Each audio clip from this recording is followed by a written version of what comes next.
Welcome back to my YouTube channel friends. ಈ ವಿಡಿಯೋದಲ್ಲಿ ನಾವು factors increasing susceptibility to infection topic ಬಗ್ಗೆ study ಮಾಡೋಣ. ಓಕೆ, ಸೊ ಇಲ್ಲಿ ಫಸ್ಟ್ ನಾವು ಸಸೆಪ್ಟಿಬಿಲಿಟಿ ಅಂದರೆ ಯಾವ ವ್ಯಕ್ತಿಗೆ ಇನ್ಫೆಕ್ಷನ್ ಆಗೋ ಚಾನ್ಸಸ್ ಜಾಸ್ತಿ ಇದೆ. ಓಕೆ, ಯಾವ ವ್ಯಕ್ತಿಗೆ ಇನ್ಫೆಕ್ಷನ್ ಆಗೋ ಚಾನ್ಸಸ್ ಜಾಸ್ತಿ ಇದೆ ಅಂಥ ವ್ಯಕ್ತಿಗೆ ನಾವು ಸಸೆಪ್ಟಿಬಲ್ ಅಂತ ಹೇಳ್ತೀವಿ. ಓಕೆ, ಸೊ ಫ್ಯಾಕ್ಟರ್ಸ್, ಯಾವ ಫ್ಯಾಕ್ಟರ್ಸ್ ಇನ್ಕ್ರೀಸ್ ಮಾಡ್ತವೆ ಸಸೆಪ್ಟಿಬಿಲಿಟಿಯನ್ನು ಅಂದರೆ ಇನ್ಫೆಕ್ಷನ್ ಆಗೋ ಚಾನ್ಸಸ್ ಜಾಸ್ತಿ ಯಾವ್ಯಾವ ಫ್ಯಾಕ್ಟರ್ಸ್ ಮಾಡ್ತವೆ.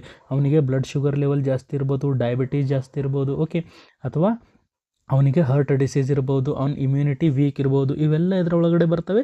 ಸಸೆಪ್ಟಿಬಿಲಿಟಿ ಅಂದರೆ ಆ ವ್ಯಕ್ತಿಗೆ ಇನ್ಫೆಕ್ಷನ್ ಆಗೋ ಚಾನ್ಸಸ್ ಜಾಸ್ತಿ ಇದೆ. Okay, so one by one ಯಾವ್ಯಾವ ಫ್ಯಾಕ್ಟರ್ಸ್ ಇದ್ದಾವೆ ನೋಡೋಣ. First, weakened immune system. Okay, immune system ಏನಿದೆ ಸರ್, ವೀಕ್ ಇದೆ. ಎಂಥ ವ್ಯಕ್ತಿ ಬಲ್ಲಿ ವೀಕ್ ಇರಬಹುದು ಅಂದರೆ ಏಜ್. ಓಕೆ, ಫಸ್ಟ್ ಏನಿದೆ age, elderly or infant and ಚಿಲ್ಡ್ರನ್ಸ್ನೂ ಬರುತ್ತೆ. Okay, and children's. Okay, so elderly ಅಂದರೆ ಓಲ್ಡ್ ಏಜ್ ಪೀಪಲ್ ಹತ್ರ ಏನಾಗಿರುತ್ತೆ, ಅವ್ರ ಇಮ್ಯುನಿಟಿ ವೀಕ್ ಆಗಿರುತ್ತೆ. ಮತ್ತು ಇನ್ಫಾಂಟ್ ಅಂದರೆ ಜಸ್ಟ್ ಇವಾಗ ಬೇಬಿ ಬರ್ತ್ ಆಗಿದೆ, ನ್ಯೂ ಬಾರ್ನ್ ಅಥವಾ ಇನ್ಫಾಂಟ್ ಇದೆ, ಬೇಬಿ ಚಿಕ್ಕದಿದೆ, ಅಥವಾ ಚಿಲ್ಡ್ರನ್ ಹತ್ರ ಏನಿರುತ್ತೆ, ಇಮ್ಯುನಿಟಿ ಕಡಿಮೆ ಇರುತ್ತೆ.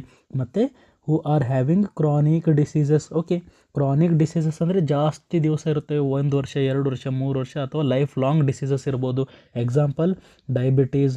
ಹೌದು ಸರ್, ಯಾರ ಹತ್ರ ಬ್ಲಡ್ ಶುಗರ್ ಲೆವೆಲ್ ಜಾಸ್ತಿ ಇರುತ್ತೆ ಅಲ್ಲ, ಅವ್ರ ಇಮ್ಯೂನ್ ಫಂಕ್ಷನ್ ಸರಿಯಾಗಿ ಮಾಡೋದಿಲ್ಲ. ಓಕೆ, ಇಮ್ಯೂನ್ ಫಂಕ್ಷನ್ ಅಂದರೆ ರೋಗ ನಿರೋಧಕ ಶಕ್ತಿ ಸರಿಯಾಗಿ ಕೆಲಸ ಮಾಡೋದಿಲ್ಲ, ಅಂತಹ ವ್ಯಕ್ತಿಗಳಿಗೆ ಇನ್ಫೆಕ್ಷನ್ ಆಗೋ ಚಾನ್ಸಸ್ ಜಾಸ್ತಿ ಇರುತ್ತೆ. ಅಥವಾ ಕ್ಯಾನ್ಸರ್ ಇದೆ ಸರ್, ಕ್ಯಾನ್ಸರ್ ಇದ್ದರೆ ಕೂಡ ಇನ್ಫೆಕ್ಷನ್ ಆಗೋ ಚಾನ್ಸಸ್ ಜಾಸ್ತಿ ಇರುತ್ತೆ. ಮತ್ತು HIV. Okay, HIV it is a sexually transmitted disease ಇದೆ ಸರ್. ಓಕೆ, ಸೊ ಇದು ಕೂಡ ಏನು ಮಾಡುತ್ತೆ, ಇನ್ಫೆಕ್ಷನ್ ಆಗೋ ಚಾನ್ಸಸ್ ಜಾಸ್ತಿ ಇರುತ್ತೆ. ಓಕೆ, HIV ಇದೊಂದು ಇನ್ಫೆಕ್ಷನ್ ಇದೆ. HIV is a infection, but secondary infection ಆಗೋ ಚಾನ್ಸಸ್ ಇದೆ. ಓಕೆ, ಅಂದರೆ HIV ವೈರಸ್ ಬಿಟ್ಟು ಮತ್ತು ಬೇರೆ ಇನ್ಫೆಕ್ಷನ್ನು ಆ ವ್ಯಕ್ತಿಗೆ ಆಗ್ಬೋದು. ಮತ್ತು ಇಮ್ಯೂನೋ ಸಪ್ರೆಸಿವ್ ಮೆಡಿಕೇಷನ್ಸ್. ಹೌದು, ಇಮ್ಯೂನೋ ಸಪ್ರೆಸಿವ್ ಮೆಡಿಕೇಷನ್ಸ್ ಅಂದರೆ ಮೆಡಿಕೇಷನ್ ನಾವು ತಗೋತೀವಿ, ಅವು ಏನು ಮಾಡ್ತವೆ, ನಮ್ಮ ಇಮ್ಯುನಿಟಿಯನ್ನು ಸಪ್ರೆಸ್ ಮಾಡ್ತವೆ, ಅಂದರೆ ಇಮ್ಯೂನ್ ಫಂಕ್ಷನನ್ನು ಸ್ಟಾಪ್ ಮಾಡ್ತವೆ. Example chemotherapy. ಹೌದು ಸರ್, ನಾವು ಕೀಮೋಥೆರಪಿ ಯಾವಾಗ ತೊಗೋತೀವಿ, ಯಾವಾಗ ಕ್ಯಾನ್ಸರ್ ಇದೆಲ್ಲ ಆ ಟೈಮ್ ನಾವು ಕೀಮೋಥೆರಪಿ ತೊಗೋತೀವಿ. ಕೀಮೋಥೆರಪಿ ತೊಗೊಂಡಾಗ ಏನಾಗುತ್ತೆ, ಇಮ್ಯುನಿಟಿ ವೀಕ್ ಆಗುತ್ತೆ. Okay, chemotherapy can weaken the immune system. Okay, next environmental and social factor. Okay, so ಯಾವ ಥರ ಎನ್ವಿರಾನ್ಮೆಂಟಲ್ಲಿ ಅವ್ರು ಇರ್ತಾ ಇದ್ದಾರೆ. ಫಸ್ಟ್, ಪುವರ್ ಸ್ಯಾನಿಟೇಷನ್ ಅಂದರೆ ಸೊ ಅವ್ರಿಗೆ ಟಾಯ್ಲೆಟ್ಗೆ ಹೋಗೋಕ್ಕೆ ಟಾಯ್ಲೆಟ್ ಇಲ್ಲ, ಅಥವಾ ಸ್ಯಾನಿಟೇಷನ್ ಫೆಸಿಲಿಟೀಸ್ ಇಲ್ಲ. ಸ್ಯಾನಿಟೇಷನ್ ಮೀನ್ಸ್ 2 ನಂಬರ್ ಮಾಡ್ತಾರಲ್ಲ. ಓಕೆ, ಸೊ ಅವರಿಗೆ ಅವ್ರು ಓಪನ್ ಏರ್ ಡೆಫಿಕೇಷನ್, ಬಯಲು ಶೌಚಾಲಯ ಅವ್ರ ಹತ್ರ ಇರೋದಿಲ್ಲ, ಅಂಥವ್ರಿಗೆ ಇನ್ಫೆಕ್ಷನ್ ಆಗೋ ಚಾನ್ಸಸ್ ಇರುತ್ತೆ. ಓಕೆ, ಅಂದರೆ ಮನೆಯಲ್ಲಿ ಶೌಚಾಲಯ ಇರೋದಿಲ್ಲ, ಬಯಲಿಗೆ ಹೋಗ್ತಾರೆ, ಅಂಥವ್ರಿಗೆ ಇನ್ಫೆಕ್ಷನ್ ಆಗೋ ಚಾನ್ಸಸ್ ಇದೆ. ಮತ್ತು ಓವರ್ ಕ್ರೌಡಿಂಗ್. ಹೌದು ಸರ್, ಓವರ್ ಕ್ರೌಡಿಂಗ್ ಅಂದರೆ ಒಂದೇ ಪ್ಲೇಸಲ್ಲಿ ಜಾಸ್ತಿ ಜನ ಇರ್ತಾರೆ. ಓಕೆ, ಸೊ ಕೋವಿಡಲ್ಲಿ ಏನಾಗಿತ್ತು, ಕೋವಿಡ್-19 ಲಾಕ್ಡೌನಲ್ಲಿ ಓವರ್ ಕ್ರೌಡಿಂಗನ್ನು ಕಡಿಮೆ ಮಾಡ್ತಿದ್ರು, ಒಂದೇ ಪ್ಲೇಸಲ್ಲಿ ಜಾಸ್ತಿ ಜನ ಇರಬಾರ್ದು ಅಂತ ಹೇಳ್ತಾಯಿದ್ರು. Okay, pollution. ಸೊ ಎಲ್ಲಿ ಪೊಲ್ಯೂಷನ್ ಜಾಸ್ತಿ ಇದೆ ಅಲ್ಲಿ ಇನ್ಫೆಕ್ಷನ್ ಆಗೋ ಚಾನ್ಸಸ್ ಇರುತ್ತೆ. ಓಕೆ, ಪೊಲ್ಯೂಷನ್ ಜಾಸ್ತಿ, ಎಕ್ಸಾಂಪಲ್ ನಾವು ಡಸ್ಟ್ ಅದು ಜಾಸ್ತಿ ಆಗಿದ್ದರೆ ನಮ್ಗೆ ಏನಾಗ್ಬೋದು, ಲಂಗ್ ಇನ್ಫೆಕ್ಷನ್ ಆಗ್ಬೋದು. Okay, next extreme weather. ಹೌದು sir, extreme weather also changes immune function. Okay, ಈ ಎಕ್ಸ್ಟ್ರೀಮ್ ವೆದರಲ್ಲಿ ಕೂಡ ನಮಗೆ ಇನ್ಫೆಕ್ಷನ್ ಆಗೋ ಚಾನ್ಸಸ್ ಇರುತ್ತೆ. ನಾವು ಎಕ್ಸಾಂಪಲ್ ನಾವು ಏನು ತೊಗೋಬೋದು, ಸೊ ವಿಂಟರ್ ಸೀಸನ್ನಲ್ಲಿ ಅಥವಾ ರೇನಿ ಸೀಸನ್ನಲ್ಲಿ ಏನಾಗುತ್ತೆ ಸರ್, ಡಯೇರಿಯಾ ಆಗುತ್ತೆ. ಓಕೆ, ಸ್ಪೆಷಲಿ ರೇನಿ ಸೀಸನ್ನಲ್ಲಿ ಏನಾಗುತ್ತೆ, ಲೂಸ್ ಮೋಷನ್ ಆಗುತ್ತೆ, ಅಂದರೆ ಅದು ಆಲ್ಸೋ ಏನಿದೆ, ಇನ್ಫೆಕ್ಷನ್ ಇದೆ. Okay, conditions can increase exposure to the pathogen and make infection more likely. ಹೌದು, ಓಕೆ, ಸೊ ಮಳೆಗಾಲದಲ್ಲಿ ಏನಾಗುತ್ತೆ, ರೇನಿ ಸೀಸನ್ನಲ್ಲಿ ಏನಾಗುತ್ತೆ, ಗ್ಯಾಸ್ಟ್ರೋ ಇಂಟೆಸ್ಟೈನಲ್ ಸಿಸ್ಟಮ್ನಲ್ಲಿ ಇನ್ಫೆಕ್ಷನ್ ಆಗ್ಬೋದು. ಯಾಕಂದರೆ ಕಂಟ್ಯಾಮಿನೇಟೆಡ್ ವಾಟರ್, ಅಲ್ಲಿ ಇಲ್ಲಿಂದ ವಾಟರ್ ನೀವು ಕುಡಿಬಹುದು. Okay, next genetics. ನೆಕ್ಸ್ಟ್ ಹಿಂದೆ ಜೆನೆಟಿಕ್ ಅಂದರೆ ಬೈ ಡಿಫಾಲ್ಟ್ ಅವ್ರ ಜೀನಲ್ಲಿ ಏನೋ ಪ್ರಾಬ್ಲಮ್ ಇದೆ. ಓಕೆ, ಅವ್ರು ಹುಟ್ಟಿದಾಗಿಂದ ಅವ್ರ ಹತ್ರ ಇಮ್ಯುನಿಟಿ ಕಡಿಮೆ ಆಗಿರ್ಬೋದು. Okay, genetic immune deficiency. ಹೌದು ಸರ್, ಓಕೆ, ಬೈ ಬರ್ತ್ ಅವ್ರ ಜೀನ್ನಲ್ಲಿ ಏನಿದೆ, ಇಮ್ಯುನಿಟಿ ಸ್ವಲ್ಪ ಕಡಿಮೆ ಇದೆ. ಓಕೆ, ಅವ್ರ ಹತ್ರ ಇಮ್ಯುನಿಟಿ ಕಡಿಮೆ ಇರ್ಬೋದು genetically. Certain blood type can make individual more susceptible to specific infection. ಹೌದು ಸರ್, ಬ್ಲಡ್ ಟೈಪ್ ಅಂದರೆ ನಿಮ್ಮ ಬ್ಲಡ್ ಟೈಪ್ ಯಾವ ಇದೆ, ನಮ್ಮದು ಬ್ಲಡ್ ಗ್ರೂಪ್ ಯಾವ ಇದೆ.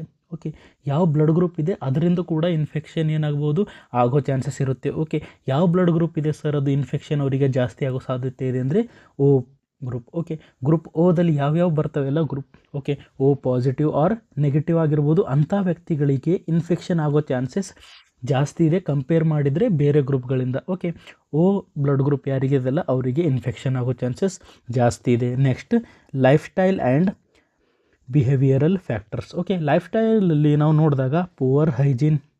ಓಕೆ, ಸೊ ಯಾರು ಜಾಸ್ತಿ ಕ್ಲೀನ್ನೆಸ್ ಆಗಿ ಮೇಂಟೈನ್ ಮಾಡೋದಿಲ್ಲಲ್ಲ ಅವ್ರಿಗೆ ಇನ್ಫೆಕ್ಷನ್ ಜಾಸ್ತಿ ಆಗುತ್ತೆ.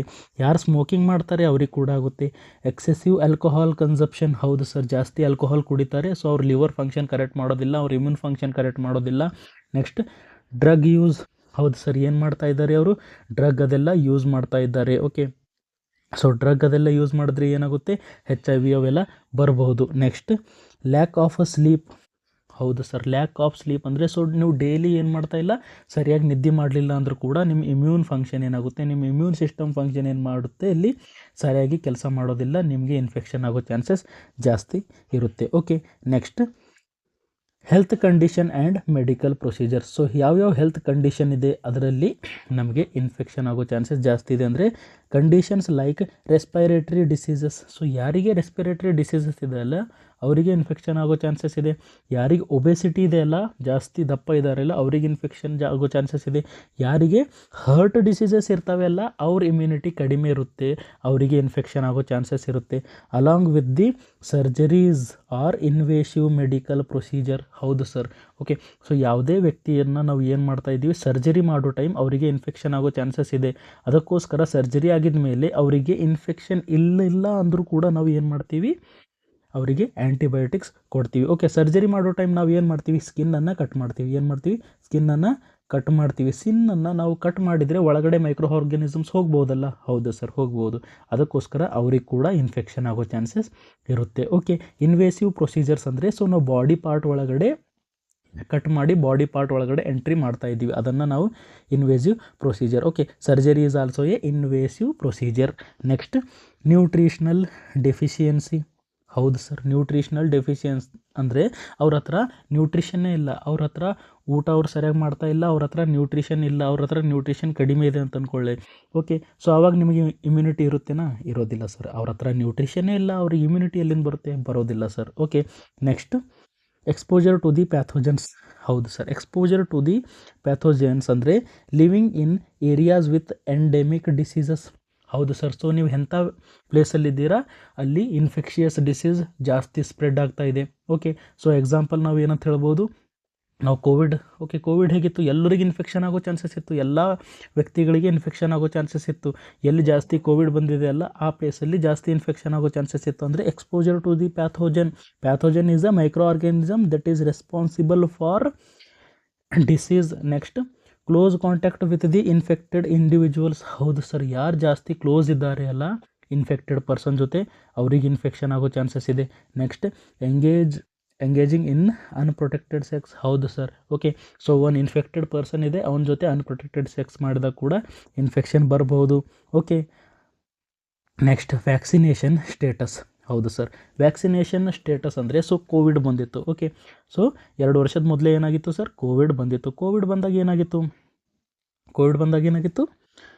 ಸೊ ವ್ಯಾಕ್ಸಿನೇಷನ್ ಮಾಡಿದ್ದಾರೆ. ಓಕೆ, ಸೊ ಎಲ್ಲರೂ ಯಾವ ಥರ ಥಿಂಕ್ ಮಾಡಿದ್ರು, ವ್ಯಾಕ್ಸಿನೇಷನ್ ಮಾಡಿದ ಮೇಲೆ ನಮಗೆ ಇನ್ಫೆಕ್ಷನ್ ಆಗೋ ಚಾನ್ಸಸ್ ಕಡಿಮೆ ಇರುತ್ತದೆ. ಹೌದು ಸರ್, ಓಕೆ, ಸೊ ವ್ಯಾಕ್ಸಿನೇಷನ್ ಮಾಡಿದರೆ ಇಮ್ಯುನಿಟಿ ಏನಾಗುತ್ತೆ, ಇನ್ಕ್ರೀಸ್ ಆಗುತ್ತೆ. ಓಕೆ, ವ್ಯಾಕ್ಸಿನೇಷನ್ ಮಾಡ್ಕೊಂಡಿದ್ರೆ, ವ್ಯಾಕ್ಸಿನ್ ತೊಗೊಂಡಿದ್ರೆ ಏನಾಗುತ್ತೆ, ಇಮ್ಯುನಿಟಿ ಜಾಸ್ತಿ ಆಗುತ್ತೆ. ಇಮ್ಯುನಿಟಿ ಜಾಸ್ತಿ ಆದರೆ ಇನ್ಫೆಕ್ಷನ್ ಆಗೋ ಚಾನ್ಸಸ್ ಕಮ್ಮಿ ಆಗುತ್ತೆ. Okay, next lack of vaccination for preventable disease make individual more susceptible to those infection. ಹೌದು ಸರ್, ಕೋವಿಡಲ್ಲಿ ಯಾರು ವ್ಯಾಕ್ಸಿನೇಷನ್ ತಗೊಂಡಿರಲಿಲ್ಲಲ್ಲ ಅವ್ರಿಗೆ ಇನ್ಫೆಕ್ಷನ್ ಆಗೋ ಚಾನ್ಸಸ್ ಜಾಸ್ತಿ ಇತ್ತು. ಓಕೆ, ಯಾರು ವ್ಯಾಕ್ಸಿನ್ ತೊಗೊಂಡಿದ್ರಲ್ಲ ಅವ್ರಿಗೆ ಇನ್ಫೆಕ್ಷನ್ ಆಗೋ ಚಾನ್ಸಸ್ ಕಡಿಮೆ ಇತ್ತು.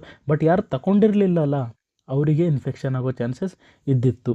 Next stress and mental health. Okay, stress and mental health ಅಂದರೆ ಸೊ ಜಾಸ್ತಿ ಕ್ರಾನಿಕ್ ಸ್ಟ್ರೆಸ್. ಓಕೆ, ಜಾಸ್ತಿ ದಿವಸ ಆಯ್ತು ನೀವೇನು ಮಾಡ್ತಾ ಇದ್ದೀರಾ, ಸ್ಟ್ರೆಸ್ ತೊಗೋತಾ ಇದ್ದೀರಾ, ಅಥವಾ ನಿಮ್ಮ ಮೆಂಟಲ್ ಹೆಲ್ತ್ ಏನಿದೆ ಸರ್ ಸರಿಯಾಗಿಲ್ಲ, ಅಂಥವ್ರಿಗೆ ಕೂಡ ಇನ್ಫೆಕ್ಷನ್ ಆಗೋ ಚಾನ್ಸಸ್ ಇರುತ್ತದೆ. ಯಾಕಂದರೆ ಏನಾಗುತ್ತೆ, ಇಮ್ಯೂನ್ ಸಿಸ್ಟಮ್ ವೀಕ್ ಆಗುತ್ತೆ, ಅವ್ರ ಇಮ್ಯೂನ್ ಸಿಸ್ಟಮ್ ಏನಾಗುತ್ತೆ, ವೀಕ್ ಆಗುತ್ತೆ, ಅಂಥವ್ರಿಗೆ ಕೂಡ ಇನ್ಫೆಕ್ಷನ್ ಆಗೋ ಚಾನ್ಸಸ್ ಜಾಸ್ತಿ ಇದೆ. ಓಕೆ, ಐ ಥಿಂಕ್ ನಿಮಗೆ ಈ ವಿಡಿಯೋ ಇಷ್ಟ ಆಗಿರ್ಬೋದು. ಸೊ ನಿಮಗೆ ಈ ವಿಡಿಯೋ ಇಷ್ಟ ಆದರೆ ಲೈಕ್ ಮಾಡಿ, ಶೇರ್ ಮಾಡಿ, ಸಬ್ಸ್ಕ್ರೈಬ್ ಮಾಡಿ. Thank you.